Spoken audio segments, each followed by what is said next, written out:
Алдыда бизди парламенттик шайлоо күтүп турат. Кыргызстанга бир мандаттуу система керекпи же партиялык системабы деген суроосуна биз бүгүн шаар тургундарынан сурамжылоо жүргүздүк.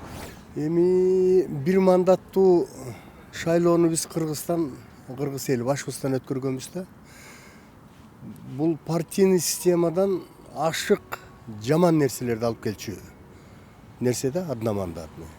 Бул партийный системаны жакшыртыш керек. Да, партийный система менен кетиш керек. Себептен партийный системанын баягы жаман жактарын алып салып, жакшы жактарын колдонушубуз керек. Себеп дегенде азыркы мына могул жанагы бийликтин партиялары өтө бербегендей кылып, жакшы таза, мындай бир эл үчүн иштей турган, мындай бир өзү регионалдык баягы бир жактарын карап туруп анан жакшы тандаса, бул партийный системадан өтөр нерсе жок. Аны эми алдын одномандатный бул кыргыз эл үчүн болбогон нерсе. Бири-бири менен ага тууганы менен куда сөөк менен чабышабыз. Кокту колот болуп чабышабыз. О дагы эле акчалуулар өтөт. Мындан да жаман акчалуулар өтөт эми ал жерде. Ошон үчүн бул одномандатный мага жакпайт. Партиялык системабы же бир мандаттыкпы? Партиялык системаны колдобойт болчумун.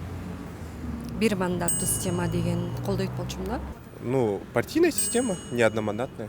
Есть такие эти предположения, то, что если бирмандаттық система болса, ну, тоже авторитарный режим болып қалышы мүмкін да. То есть башқа аймақтарда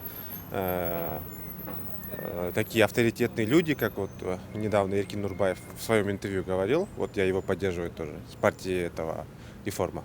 Мен мына берүүчүлүк иштеген кишимин бир жерде. Буларды көрдүк, мына партиясында көрдүк. Партия бизге Кыргызстан оңолуш үчүн. Азыр эми жаңы каныбыз келип атат, мындай болот да. Бизге бир мандаттуу керек. Бир мандаттуу. Эл баары эл жашоосунан түңүлбөсө бир мандаттууну колдош керек. Анан партияны көрбөдүкпү, баарыбыз эле көрдүк да. Партиялык система. Негизи шайлоого бирден киши барган жакшы го деп ойлоп атам мен.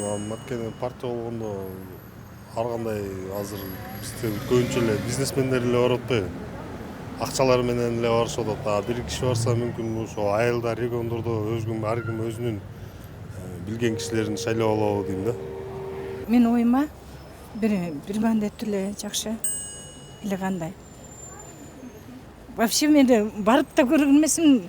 Эки эле жол баргам жашоомдо. Андай вообще никогда. Партийный система менен барган жакшы. Оюңуз? Оюм анткени партийный система бул жамаат менен чечилет да, көпчүлүк менен. Бир киши менен чечет. Одномандатный болгондо бир айылдын бир көрүнүктүүсү эле келет.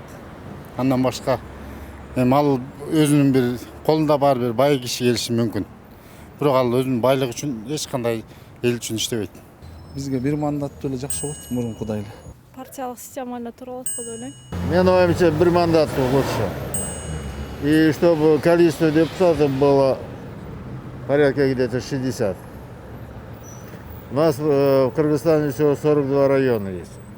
Если с каждого района по одному депутату, это будет 42 депутата. 7 областей. И, соответственно, 7 областных центров, да? И с каждого областного центра по 2. Это сколько будет? 14. Сколько? 42 плюс 14. 56. Из Бишкека 4 депутата с каждого района. Вот тебе 60. Вот это самое оптимальное, я считаю.